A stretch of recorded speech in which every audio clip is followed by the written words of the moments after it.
अस्सलामुअलैकुम व्यूअर्स। इस वीडियो में हम शुरू करने जा रहे हैं noun like and verb like function of the infinitive. काफ़ी बड़ा टॉपिक है, बहुत सारी इसके अंदर डिटेल हैं, एक्सप्लेनेशंस हैं, एनालिसिस है।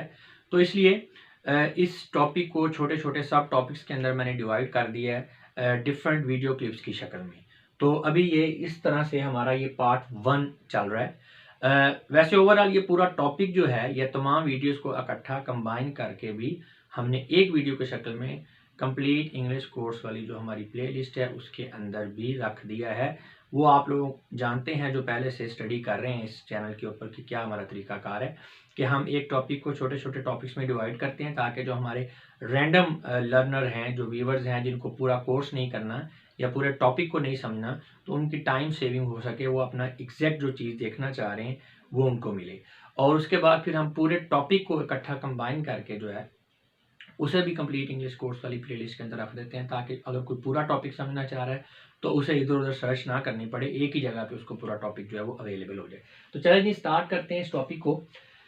N infinitive keeps the character and function of a noun, in spite of that it is a verb in form। तो हमें ये पता ही है कि जो हमारा इन्फिनिटिव होता है ये हमारा वर्बियल नाउन है। तो इसमें ये इसलिए कि इसमें बहुत सारे फंक्शंस होते हैं नाउन के, लेकिन इसकी जो फॉर्म है वो वर्ब की तरह होती है। तो इसमें थोड़ा सा रिवाइज ही कर रहे हैं हम अपने पुराने कॉन्सेप्ट को। जैसा कि दो सेंटेंसेस आप देख सकते हैं, to resolve this issue is impossible. Next है she manage to climb the wall. अब यहाँ पे जो अंडरलाइन वर्ड हैं दोनों सेंटेंसेस में, जो पहला है टू रिजॉल्व, ये क्या बन रहा है, ये जो आपका वर्ब इज है इसका सब्जेक्ट बन रहा है। इसी तरह जो टू क्लाइंब है ये ऑब्जेक्ट बन रहा है आपका वर्ब मैनेज का। तो it may be clearly observe that in the sentences above infinitive functions as a noun being a subject or object of the verb। तो आपको पता है जो सब्जेक्ट होता है या ऑब्जेक्ट होता है वो जो है आपका नाउन होता है या प्रोनाउन होता है। तो डेफिनेटली क्योंकि ये सब्जेक्ट एंड ऑब्जेक्ट दोनों का रोल प्ले कर रहा है यहाँ पे, तो इसलिए ये जो आपका इन्फिनिटिव है ये यहाँ पे नाउन का रोल प्ले कर रहा है।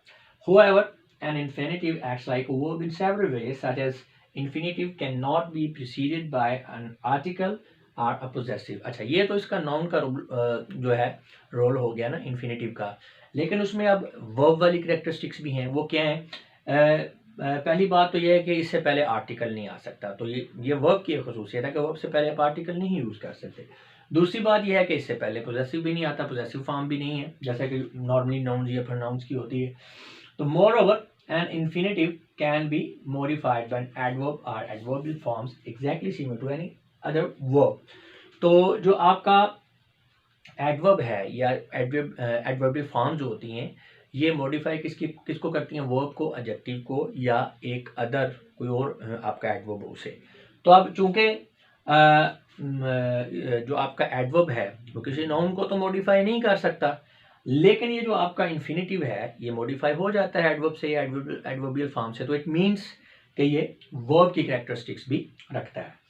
In addition to its uses, as mentioned in the previous videos, the links for which are shared in the description below। जी, इससे पहले हमने इन्फिनिटिव जो है उसको उसका इंट्रोडक्शन समझा है, उसके टाइप्स को समझा है, उसके यूजेस को समझा है बड़ी डिटेल के अंदर। तो ये उसकी सेकंड आप कह लें कैटेगरी है, सेकंड इसका पार्ट है इन्फिनिटिव का।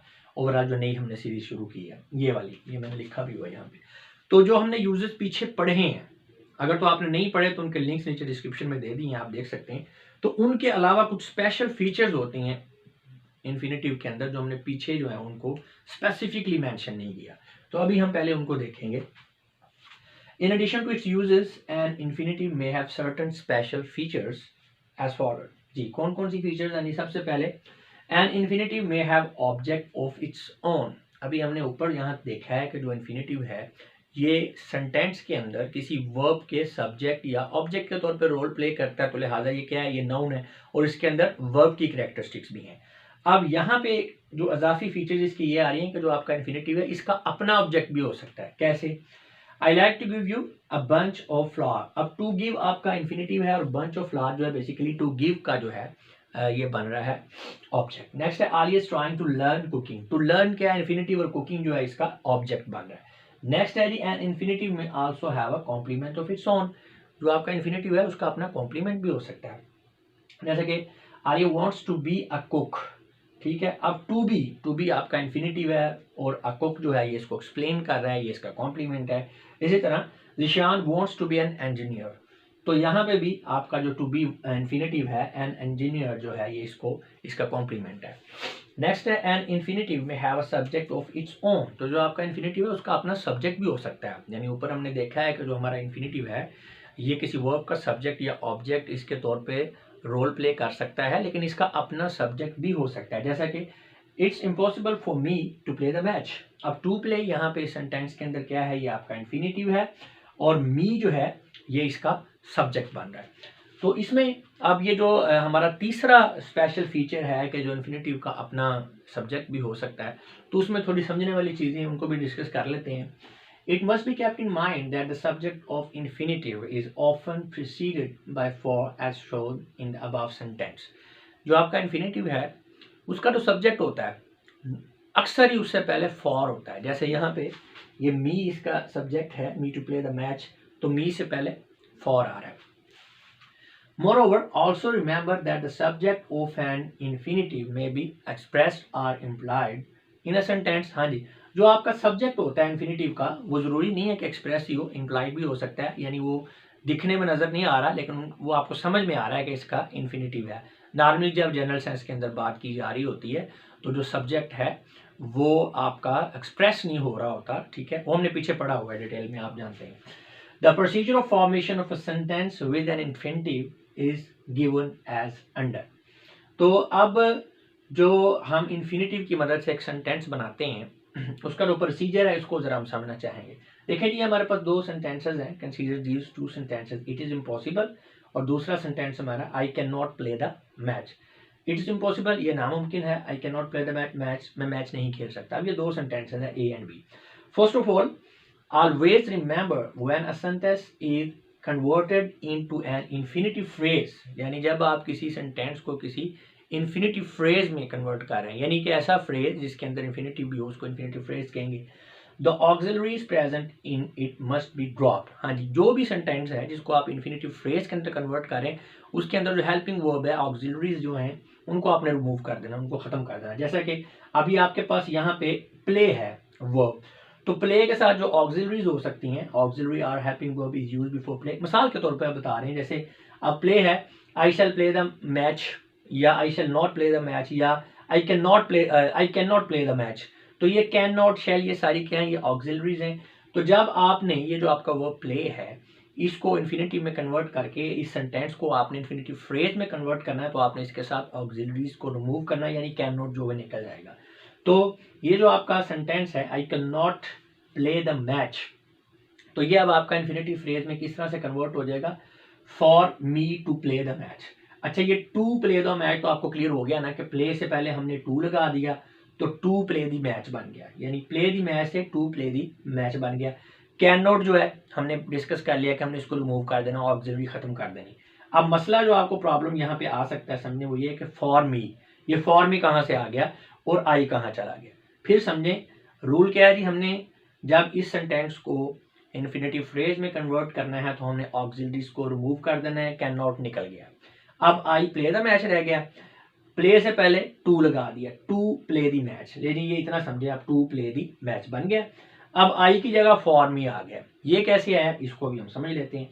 It may be seen about that the sentence has been converted into a phrase with the use of for to, यानी अब फ्रेज कैसे बनाया कि यहाँ पे प्ले से पहले टू आ गया और टू से पहले यहाँ पे फॉर आ गया, अब बीच में मी है, वो मी आपको बताता हूँ कि मी कैसे है। यानी आप इसी तरह कर लें कि आई की जगह मी आ गया, वो बताते हैं कैसे आ गया।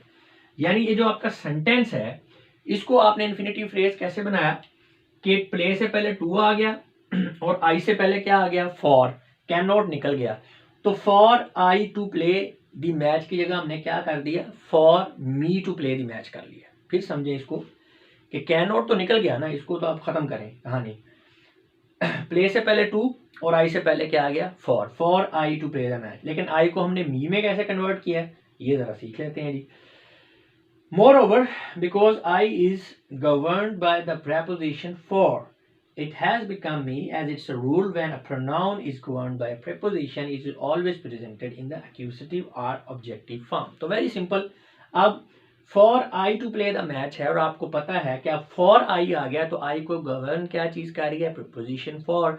तो ये रूल है कि जब भी किसी प्रोनाउन को प्रीपोजिशन जो है वो गवर्न करता है तो फिर हमने इसको ऑब्जेक्टिव या एक्यूसेटिव फॉर्म के अंदर लिखना होता है। तो आई की जो है एक्यूसेटिव फॉर्म क्या होती है, मी। तो for I to play the match, इसके बजाय हम क्या लिखेंगे, for me to play the match. तो ultimately for me to play the match replaces it. अब यहाँ पे जो इट है, बेसिकली हमने सेंटेंस बनाना है, it is impossible I can not play the match. दो सेंटेंसेस है, हमने कैसा सेंटेंस बनाना जो इस पूरे दोनों सेंटेंसेस के मफहूम को, मैसेज को कन्वे करे या रिटेन करे।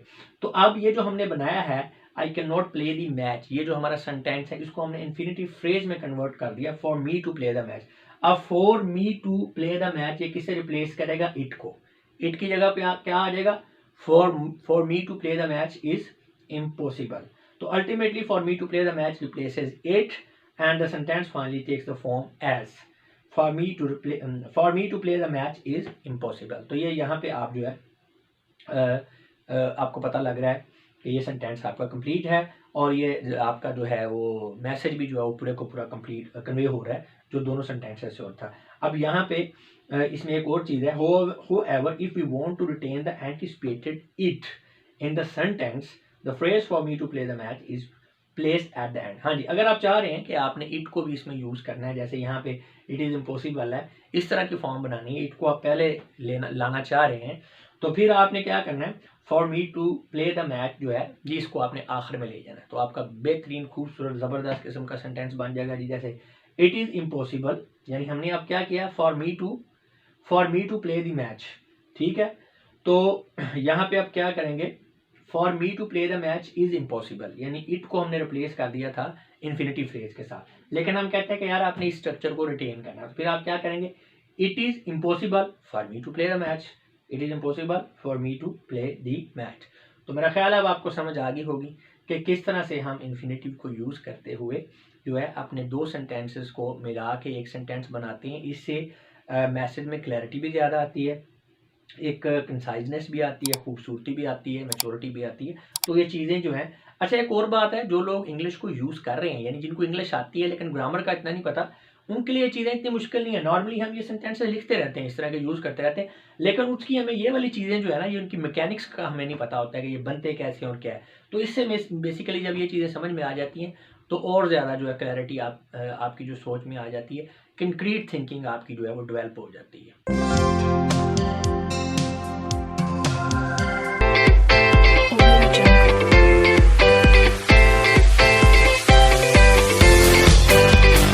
व्यूअर्स, हम स्टडी कर रहे हैं noun like and verb like function और करैक्टर ऑफ इन्फिनिटिव, और इस सिलसिले में ये हमारा सेकंड पार्ट है जिसके अंदर हम जानने की कोशिश करेंगे कि जो आपका एक इन्फिनिटिव है उसका जो सब्जेक्ट है उसको हम किस तरह से रिमूव कर सकते हैं सेंटेंस के अंदर। यानी ये जो हमारा टॉपिक है omission of subject for the infinitive. अच्छा, इसको इस सब टॉपिक जो है इसको भी दो पार्ट्स में हमने डिवाइड किया है। तो ये इसका ए पार्ट है, यहाँ पे मैंने लिख दिया है पार्ट 2A। नेक्स्ट वीडियो में हम इसी सब टॉपिक का यानी omission of subject for the infinitive इसका सेकंड पार्ट देखेंगे, बी पार्ट देखेंगे। चलें जी, इसको स्टार्ट करते हैं। It is impossible to play the match, ये नामुमकिन है कि मैच खेला जाए। ये हमने एक सेंटेंस लिखा है एग्जाम्पलरी, तो इसे हम मजीद एक्सप्लेन करेंगे जी। It can be noticed that the subject of the verb play in the above sentence is understood because it's referring to a generic person, a person in general। जेनिक person से मुराद ये है कि कोई भी शख्स, कोई स्पेसिफिक नहीं है, कोई भी हो सकता है, ठीक है ना, और पर्सन इन जनरल यानी एनीवन। तो अब यहाँ पे इस सेंटेंस में अगर देखें, ये जो आपका वर्ब है यानी जो आपका इन्फिनिटिव है प्ले, तो इसका जो सब्जेक्ट है यानी it is impossible for anyone, ठीक है, कोई भी हो सकता है। तो इसका सब्जेक्ट आपको अंडरस्टूड है कि क्योंकि बात जेनरिक हो रही है तो इसलिए हमने इसको यहाँ पे मेंशन नहीं किया। यानी ये नीचे देखें, आपको समझ आ जाएगी। It is impossible for anyone to play the match, यानी अगर हम यहाँ पे लिखते हैं it is impossible for Ali, it is impossible for Nadia, it is impossible for Zeeshan, तो वो एक स्पेसिफिक था। तो वो यहाँ पे टू प्ले का फिर सब्जेक्ट हमने मेंशन करना था क्योंकि वो स्पेसिफिक था। अब यहाँ पे it is impossible to play the match, match खेलना नामुमकिन है। किसके लिए है? ये कुछ स्पेसिफिक नहीं है, जनरली, यानी कोई भी शख्स है तो वो नहीं खेल सकेगा, क्योंकि ग्राउंड की या मौसम की जो सिचुएशन ही ऐसी है। तो चूंकि बात जनरली हो रही है, यानी आप कह सकते हैं it is impossible for anyone to play the match, असल में सेंटेंस ये है, लेकिन चूंकि जनरल है, फॉर एनीवन कोई भी है, तो हम एनीवन को उड़ा सकते हैं। इन शॉर्ट के इन्फिनिटिव का ऐसा सब्जेक्ट जो जेनरिक हो, यानी जनरल यूज हो रहा हो, तो आप उसको रिमूव करेंगे। जैसे it is impossible for anyone to play the match, ये है, फॉर एनीवन आप खत्म कर सकते हैं, तो सेंटेंस आपका बन जाएगा it is impossible to play the match. However, remember this rule: when a subject refers to a generic person, it is usually omitted along with the preposition for. हाँ जी, तो ये for भी आपने रिमूव करना है, ये भूलना नहीं है कि ऐसा ना हो कि आप इस तरह से कर लें it is impossible for to play the match. खैर आप ऐसा करेंगे भी नहीं, क्योंकि ये तो बड़ा एब्सर्ड लगता है देखने में। तो ये for जो है ये भी हाथ आपका उड़ेगा। Also observe the following quotation. अब एक और कोटेशन देखते हैं। To err is human. अब यहाँ पे देखें, टू एयर ये आपका इन्फिनेटिव है। In this sentence the subject is understood because it's generic. अब यहाँ पे भी जेनर जो है वो सब्जेक्ट है। ह्यूमन में तो सारे इंसान भी आ सकते हैं, उसमें कुछ स्पेसिफिक हमने नहीं कहा, यानी कि any human can commit an error. To err is human, यानी कोई भी शख्स हो सकता है, तो जेनरिक बात हो रही है। Now try to understand the procedure of formation of this quotation. To complete the complete sentence for above quotation is as under. हाँ, तो अब हम इसको, ये जो to err his human है, ये जो हमने सेंटेंस बनाया है, जो कोटेशन बनाई है, ये कैसे बनी है, इसका प्रोसीजर जरा देखेंगे। एक्चुअल में ये पूरा सेंटेंस जो है वो इस तरह से है, जिसको हमने चेंज करके वो बनाया। सेंटेंस ये होगा, it is human to err, या आप कह सकते हैं it is for anyone to err, यानी गलती कोई भी कर सकता है। इट इज फॉर एनीवन, आप ह्यूमन को भी जरा एक नजर एक लम्हे के लिए खत्म कर दें, छोड़ दें। It is for anyone to err, कोई भी गलती कर सकता है। एक्चुअल में ये बात है। अब एनीवन की जगह हमने ह्यूमन कर लिया, तो बात वही है, जेनरिक बात है। Here we may understand from the context that the subject of infinitive to err in this sentence is generic because no specific person is mentioned। और ये आपका to err infinitive है। अब फॉर एनीवन क्या है? ये इसका सब्जेक्ट है। फॉर एनीवन कह लें या ह्यूमन कह लें, जनरल है। So this subject along with the preposition for can be omitted and the above sentence take the form as given as under. तो लिहाजा ये फॉर एनीवन, ये आप इसको खत्म कर देंगे, तो लिहाजा ऊपर वाला सेंटेंस बन जाएगा it is human to err. ठीक है, तो यहाँ पे जो है आप देख सकते हैं कि हमने सब्जेक्ट जो है उसको उड़ा दिया। Ultimately it can also be removed from the sentence if the infinitive to err is placed in the start of the sentence. This is because in doing so the sense of the sentence remains intact without the presence of it। जी, तो अगर हम ये जो हमारा infinitive है इसको start में ले आते हैं, यानी टू एयर कर लेते हैं, तो to err it is human नहीं बनेगा, इट आपका खत्म हो जाएगा। टू एयर इज ह्यूमन, ये आपकी जो कोटेशन है ये बन जाती है। और ऐसा इसलिए है कि अगर आप it is human to err कर लें या टू एयर इज ह्यूमन कर लें, इनका मीनिंग सेम है, मीनिंग इंटैक्ट रहता है, यानी ये तब्दीली करने से मीनिंग चेंज नहीं होता। तो ये शार्ट भी है, खूबसूरत भी है, और कोटेशन भी लग रही है, तो इसलिए फिर हम इसको इस तरह से लिखते हैं। तो ये नीचे है जी, this is how above mentioned quotation is finally constructed. हाँ, ये जो आपका सेंटेंस था उससे हमने कोटेशन कैसे बनाई है, ये सारा प्रोसीजर आपके सामने आ गया। अच्छा, इसी वाले से कुछ और एग्जाम्पल देखते हैं ताकि और क्लैरिटी आ जाए आप लोगों को। सी आल्सो, जी एक और सेंटेंस है, it will be absurd to perform such an act. अच्छा, इस तरह का जो है वो काम करना बड़ा ये एक अजीबोगरीब या मजाक खेज जो है होगा या बेवकूफ़ाना होगा। अब यहाँ पे आप देख सकते हैं कि यहाँ पे भी जो आपका टू परफॉर्म है, इसका जो सब्जेक्ट है ये जनरल है, यानी किसी के लिए हम स्पेसिफिकली बात नहीं कर रहे कि यार ये it will be absurd for Ali, it will be absurd for Nadia, it will be absurd for Zeeshan, किसी के लिए स्पेसिफिकली नहीं कह रहे।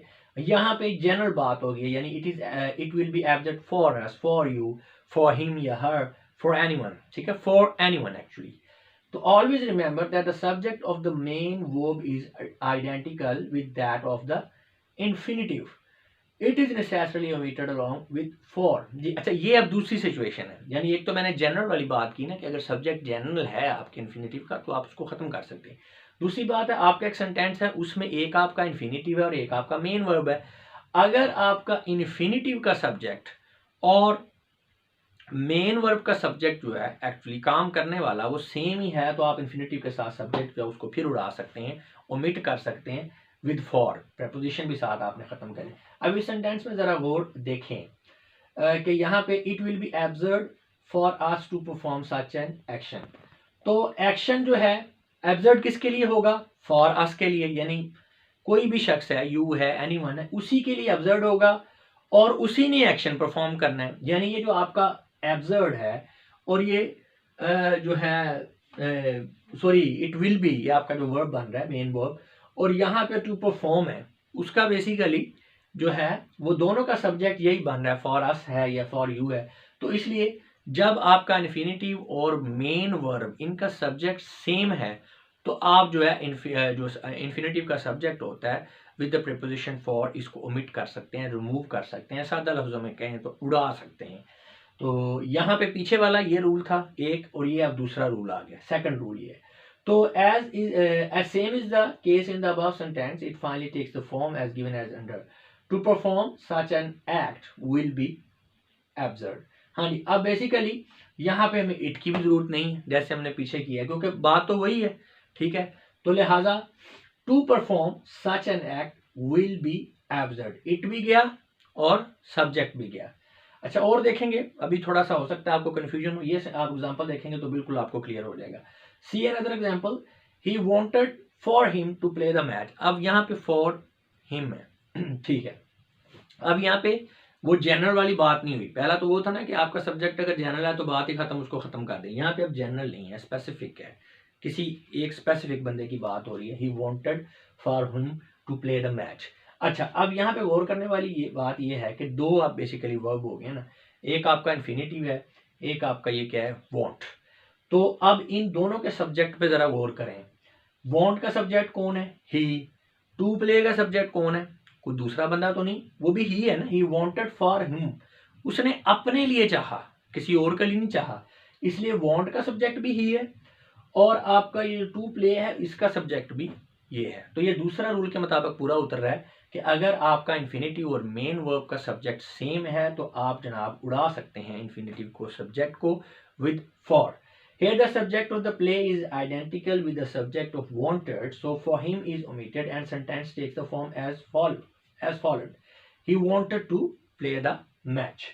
अच्छा, तो ये अब आप दो रूल आपने ज़हन में रखने। पहला, अगर आपका जो सब्जेक्ट है इन्फिनेटिव का वो जनरल है, उसको आप ख़त्म कर सकते हैं। दूसरी बात यह है कि आपका इन्फिनेटिव और जो मेन वर्ब है एक सेंटेंस के अंदर, उन दोनों का सब्जेक्ट सेम है, तो फिर भी आप जो है इन्फिनेटिव का सब्जेक्ट ख़त्म कर सकते हैं। और उसमें ये चीज़ ध्यान में रखनी है कि जब आप सब्जेक्ट को ख़त्म कर रहे हैं इन्फिनेटिव को, तो उसके साथ जो प्रपोजिशन फॉर है उसको भी आपने रिमूव करना है।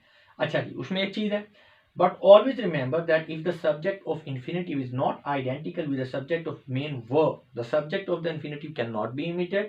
Only for is omitted in such a situation. जी, तो ये तो पता ही है। अब जब ऊपर वाला रूल है कि आइडेंटिकल है तो रिमूव करना है, जब आपका मेन वर्ब और आपका इन्फिनेटिव उनका सब्जेक्ट आइडेंटिकल नहीं है तो फिर तो आप रिमूव नहीं करेंगे। हाँ, लेकिन उसमें फॉर आपने रिमूव कर देना। एग्जाम्पल देखें, द कैप्टन आस्क्ड, ठीक है, फॉर यानी for him to play the match. Basically ये तो फॉर आप खत्म कर देंगे। अब यहाँ पे जो है टू प्ले जो है इसका जो है सब्जेक्ट हिम है और जो आस्क है इसका जो सब्जेक्ट है वो कैप्टन है। तो ये दो डिफरेंट सब्जेक्ट हैं इन्फिनेटिव और वर्ब के, इसलिए हमने ये जो इन्फिनेटिव का सब्जेक्ट है हिम, इसको मेंटेन रखा है, मेंटेन किया और लेकिन फॉर इसके साथ खत्म कर लिया। इसी तरह the captain asked Ali to play the match. अब इसी तरह टू प्ले का सब्जेक्ट अली है और आस्क का सब्जेक्ट क्या है, कैप्टन। यानी मेन वर्ब और आपका इन्फिनेटिव इनका सब्जेक्ट डिफरेंट है, इसलिए हमने यहाँ पे रिटेन किया है अली को और ये इसका सब्जेक्ट है जी, लेकिन फॉर हमने इसमें से खत्म कर दिया। He asked him to play the match. अच्छा, अब यहाँ पे आपको कंफ्यूजन हो सकती है, जैसे यहाँ पे he wanted for him to play the match था तो हमने फॉर हिम को खत्म कर दिया। अब यहाँ पे he asked him to play the match, तो यहाँ पे हमने जो है हिम को रखा हुआ है। ये हिम जो है यहाँ पे इसका मतलब ये है कि ये हिम जो है ये ही को रेफर नहीं कर रहा, ये कोई दूसरा बंदा है, ही और है और हिम कोई और है, ठीक है ना। तो दो डिफरेंट बंदों को हम मेंशन कर रहे हैं, ठीक है ना, कि उसने उसके बारे में कहा, ठीक है, उसने उसके बारे में कहा। तो ये हिम जो है इसको रेफर नहीं कर रहा। यहाँ पे भी सब्जेक्ट आपके आइडेंटिकल नहीं है, इसलिए हमने ही वो, यानी ये जो आस्क है इसका सब्जेक्ट ही है, टू प्ले का सब्जेक्ट हिम है, यानी ये कोई और है, ठीक है। ये हिम जो है इसकी ऑब्जेक्टिव फॉर्म नहीं है इस वाले he asked him to play the match. अब यहाँ पे मैंने नोट भी लिख दिया ताकि आपको याद रहे।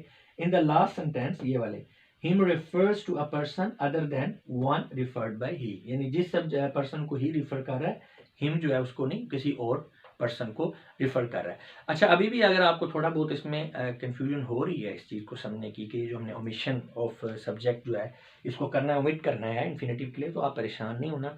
ये अभी ये पार्ट है, इसके फ़ौरन बाद अभी बी पार्ट आएगा, उसको भी देखें। तो इंशाल्लाह उम्मीद है कि उसको देखने के बाद आपको क्लियर हो जाएगा ये कि किस तरह से हम जो है इन्फिनेटिव का सब्जेक्ट जो है उसको ख़त्म कर सकते हैं।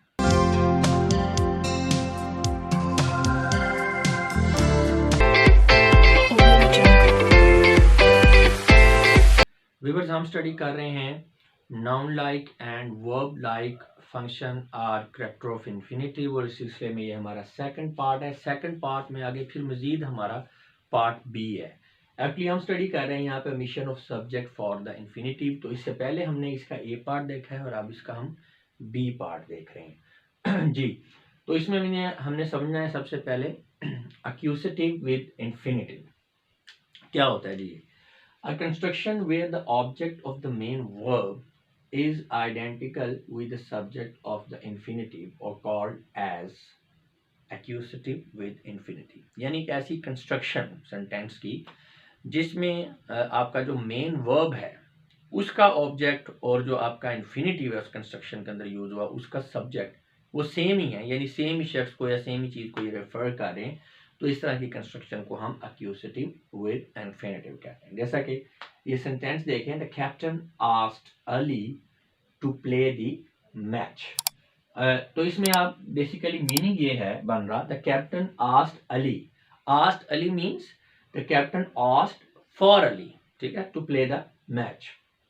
जैसे कि पहले हमने पार्ट ए में डिस्कस किया है कि एक्चुअली में जो सेंस है फॉर अली बन रही है, फॉर हमने लिखा नहीं है सेंटेंस में। अच्छा, अब यहाँ पे क्या हुआ है, here the object of verb ask. अब ये वर्ब आस्क है, ये मेन वर्ब है, ठीक है। इसका ऑब्जेक्ट क्या है, Ali, is identical with the subject of play. अब इसमें जरा गौर से देखें, ये आपका इन्फिनेटिव है टू प्ले, ये आपका आस्क है, ये आपका जो है मेन वर्ब है, ठीक है।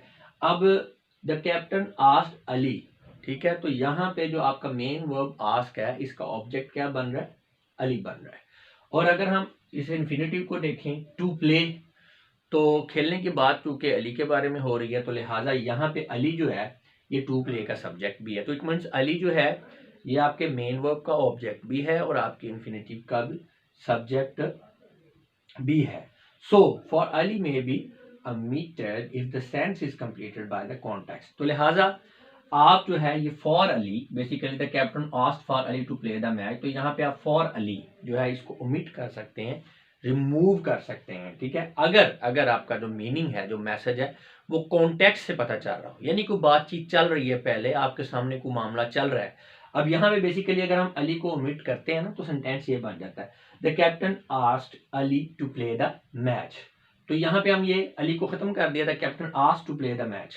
तो हमने क्या किया है, यानी ऐसा वर्ड जो कि मेन वर्ब का ऑब्जेक्ट था और आपका जो था इन्फिनेटिव उसका सब्जेक्ट था, उसको ख़त्म कर दिया। लेकिन यहाँ पे अगर कॉन्टेक्स्ट के बगैर देखेंगे सेंटेंस को तो बेसिकली आपको समझ आएगी नहीं एक्चुअली कि कैप्टन जो है ये मैच खेलने के बारे में क्या किसको रहा है। तो यहाँ पे मैंने लिखा है कि अगर सेंस जो है वो कॉन्टेक्स्ट से कंप्लीट हो रही है, यानी कि कहानी को बातचीत चल रही है, आपके सामने सारा मामला हो रहा है, तो आपको पता है कि कैप्टन जो है ये किसके बारे में कह रहा है, मैच खेलने के बारे में। अगर आपको नहीं पता, अकेला सेंटेंस है, तो फिर आपको लिखना पड़ेगा, यहाँ पे मेंशन करना पड़ेगा कि अली के बारे में कैप्टन कह रहा है। लेकिन चूंकि मैसेज जो है वो कन्वे हो रहा है कॉन्टेक्स्ट से, सियाको सबाक से, कहानी से, और आपका जो वर्ड अली है वो आपका ऑब्जेक्ट भी है मेन वर्ब का और इन्फिनेटिव का सब्जेक्ट भी है, तो इसलिए हमने इसको रिमूव कर दिया और ये आपकी एक्चुअल जो स्ट्रक्चर रह जाएगी।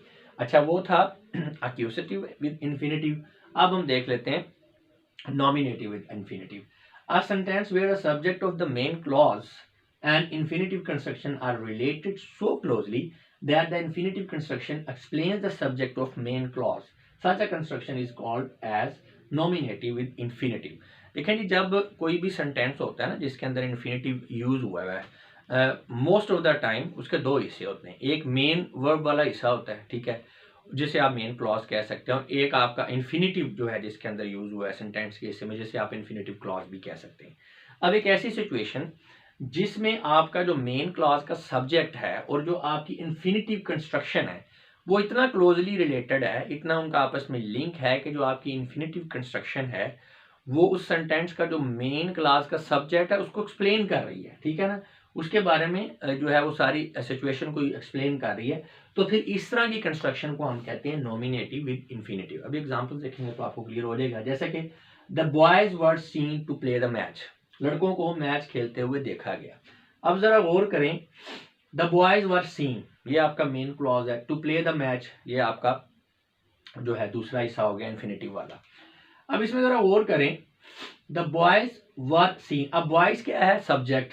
अच्छा, टू प्ले द मैच, अब मैच खेल कौन रहा है, वो भी बॉयज ही खेल रहे हैं, ठीक है, कोई दूसरी चीज नहीं खेल रही।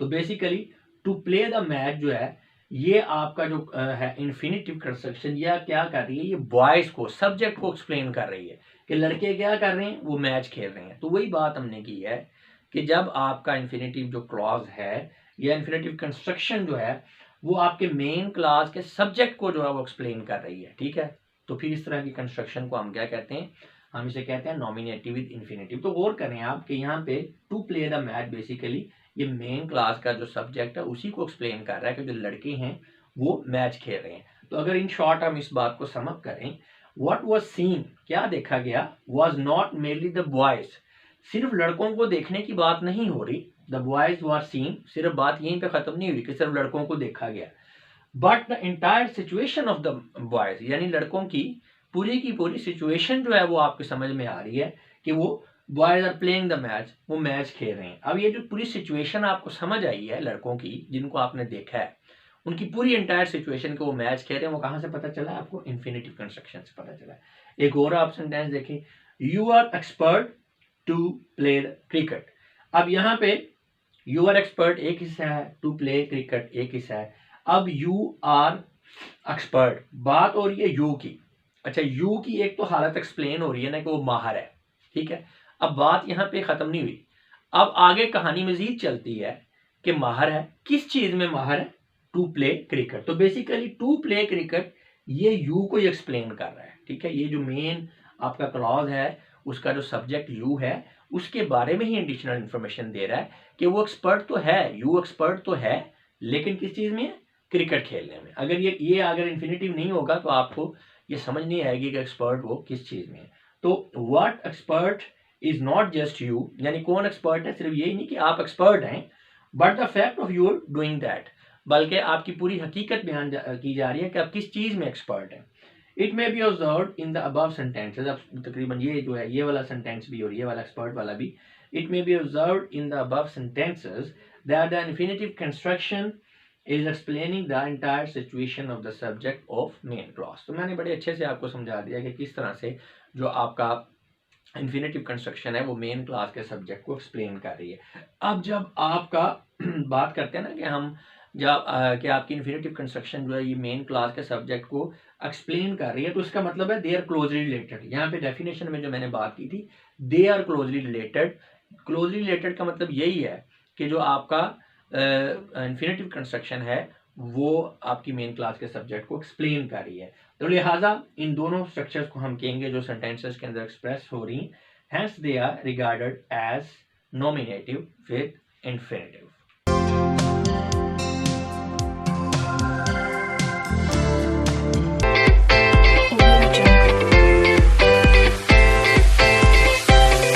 व्यूअर्स, हम स्टडी कर रहे हैं the noun and verb like function और कैरेक्टर ऑफ इन्फिनिटिव, और इस सिलसिले में ये हमारा थर्ड पार्ट है जिसके अंदर हम ये जानने की कोशिश करेंगे कि स्प्लिट इन्फिनिटिव क्या होते हैं।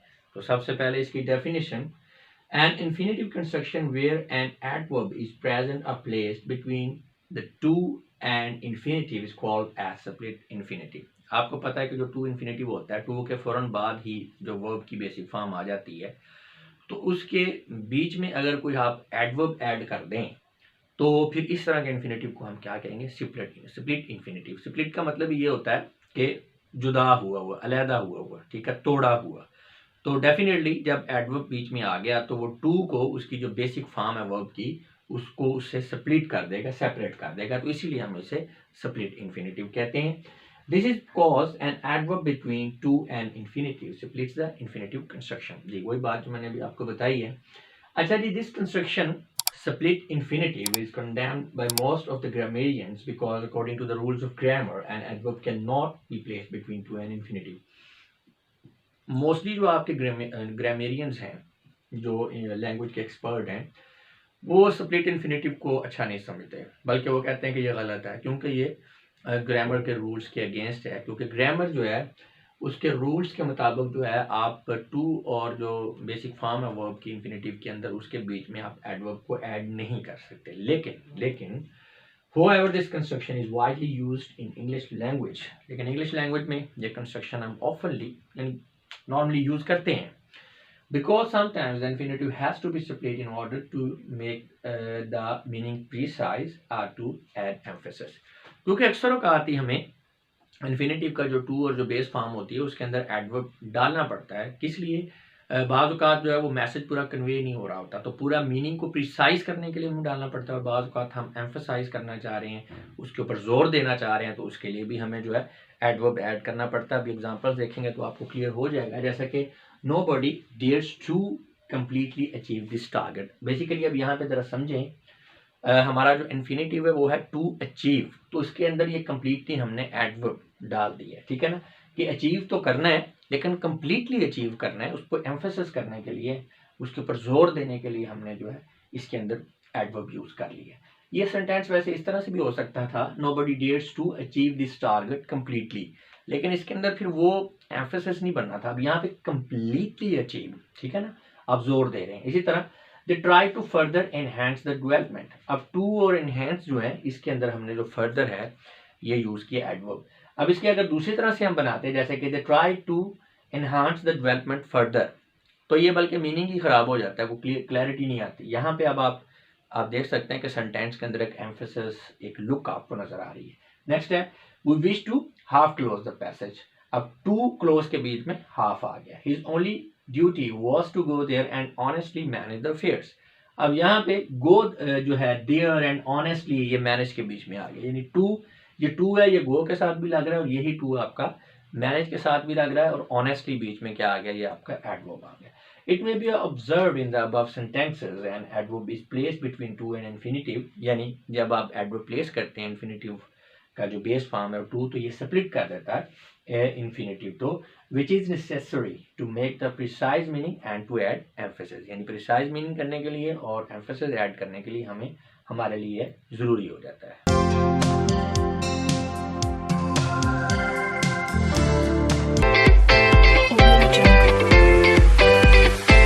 व्यूअर्स, हम स्टडी कर रहे हैं noun like and verb like functions are character of infinitives, और इस सिलसिले में ये हमारी फोर्थ वीडियो है जिसके अंदर हम ये जानने की कोशिश करेंगे कि पैसिव इन्फिनेटिव क्या होते हैं। An infinitive construction where be is used between to and past participle is called as passive infinitive.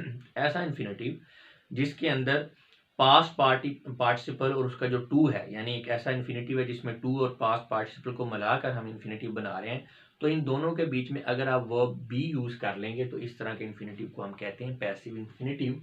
This means an infinitive may also have a passive form like many transitive verbs. Passive tense, हाँ जी, जिस तरह से हम आम active and passive voices होते हैं, active tense है, पैसिव टेंस है, बिल्कुल इसी तरह आपका जो इन्फिनेटिव है उसकी भी पैसिव फॉर्म होती है। अब एग्जाम्पल देखते हैं।